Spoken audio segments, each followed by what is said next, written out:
Assalamualaikum, selamat pagi semua. Okey, dah ready? Okey, jom kita sambung buat latihan dalam buku aktiviti matematik tahun 3, muka surat 13. Kita nak cuba selesaikan masalah. Aktiviti 1, selesaikan masalah.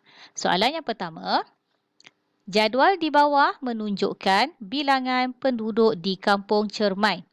Kaum Melayu, bilangan dia ialah 1,408 orang. Kaum Cina bilangan dia 1,137 orang. Kaum India bilangan dia 1,064 orang.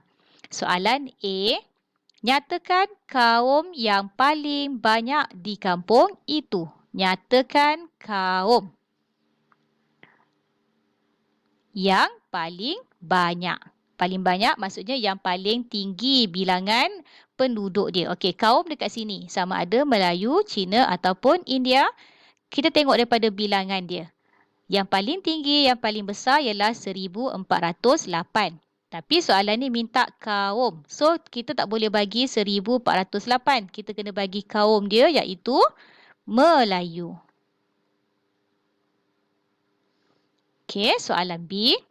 Tulis bilangan itu dalam perkataan. Tulis bilangan. So, dekat ruangan bilangan ni, kita nak tulis nilai nombor ini dalam perkataan. Okey, cara baca tadi ialah 1,408.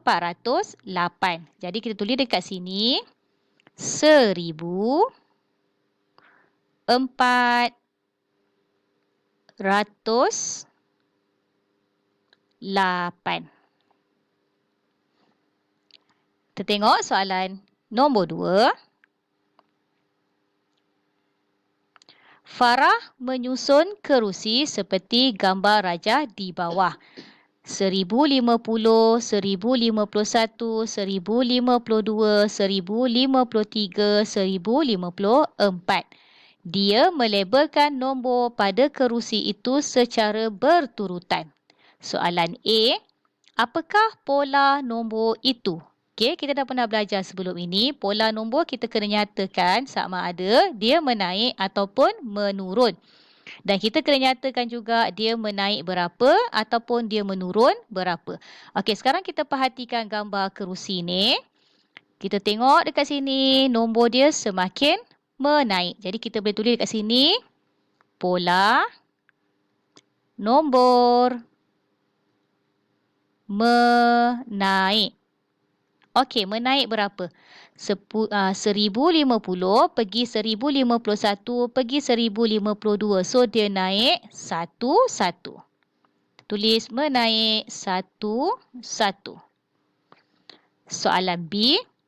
Apakah nombor bagi sebuah lagi kerusi yang akan diletakkan sebelum 1,050? So, ada satu lagi kerusi dekat tepi ni.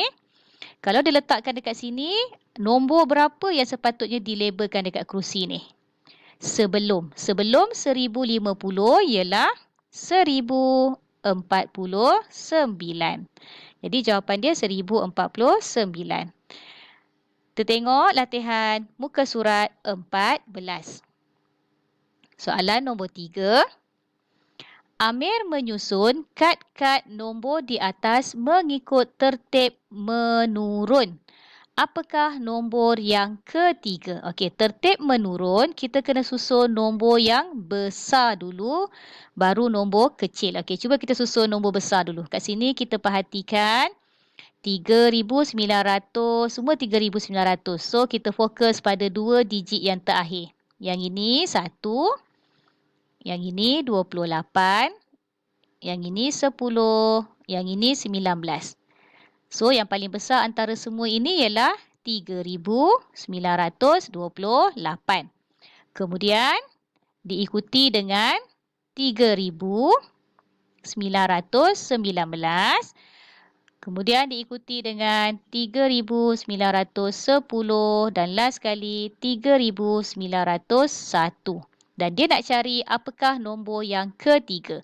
1, 2, 3. So, nombor yang ketiga ialah nombor ketiga ialah ini 1, ini 2, ini 3. So, nombor yang ketiga ialah 3,910. Soalan nombor 4.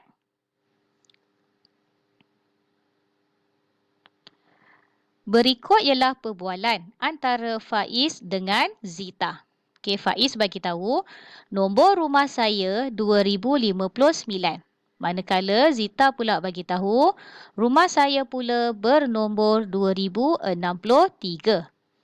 Rumah Hana berada di antara rumah Faiz dengan rumah Zita. Pola nombor rumah mereka ialah menaik dua-dua. Nombor menaik dua-dua. Apakah nombor rumah Hana? Okey, menaik mesti nombor kecil dulu kan? Jadi kita susun rumah Faiz dulu. 2059.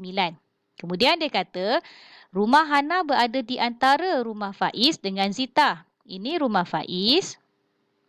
Ini rumah Zita. 2063. Jadi di antara rumah Faiz dan Zita dekat tengah-tengah ni ada rumah Hana.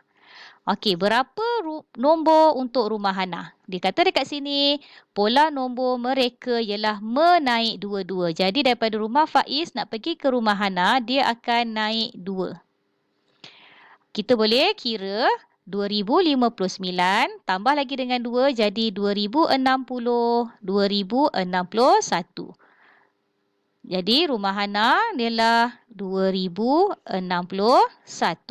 Sebab dia menaik dua-dua. Jadi daripada rumah Faiz ni kita tambah lagi 2 lah. Dapatlah rumah Hana. Okey, soalan nombor 5. Emilia dan Tida masing-masing membina satu nombor 4 digit daripada digit 0, 3, 8 dan 9. Nombor mereka mempunyai nilai tempat ratus yang sama. Apakah nombor-nombor itu? Okey, nampak tak? Soalan 5 ni ada gambar otak. Maksudnya soalan ini aras dia tinggi sedikit dan soalan ni sebenarnya ada banyak jawapan. Asalkan syarat dia nilai tempat ratus mesti sama. Okey, kita tulis dulu. Kita ada nama Emilia dengan Tida. Kemudian dia ada 4 nombor kan? Dia ada 4 digit. 1, 2, 3, 4. 1, 2, 3, 4. Dan syarat dia nilai tempat ratus yang sama. Okey. 10 ratus. So ratus dekat sini. Katakan dekat Emilia ni cikgu nak pilih ratus dia 8.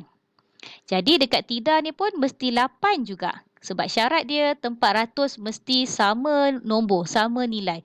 Jadi kalau Emilia ratus dia 8, Tida pun nilai ratus dia 8. Jadi dekat nombor lain ni kita boleh tulis nombor apa saja ikut yang dia beri ni lah. Kita dah gunakan 8. So tinggal 0, 3 dengan 9. Okey, 0 tak boleh berada di depan ya.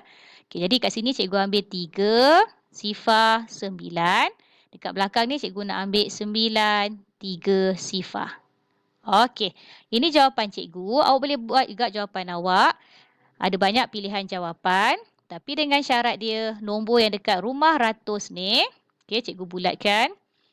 Nombor yang berada dekat rumah ratus mesti sama. Kalau awak pilih 8 untuk Emilia, Tida pun mesti 8. Kalau awak nak pilih 9 dekat rumah Emilia, dekat rumah Tida pun, tempat ratus dia mesti ada nombor 9.